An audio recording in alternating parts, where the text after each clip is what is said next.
How to change music speed on Spotify. Let's get started. Launch your Spotify. Here we go. Make sure you have already logged into your account. Now go ahead and play any of the song.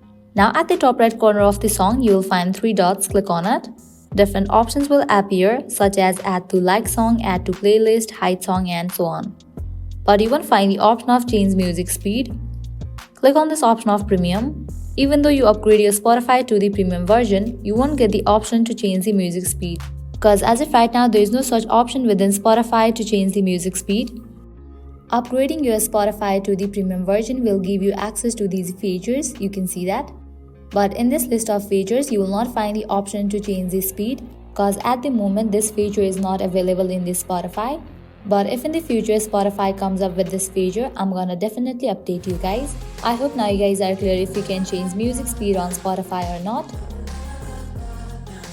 At the end, if you guys find this video helpful, don't forget to like, share and subscribe to our channel. Thank you.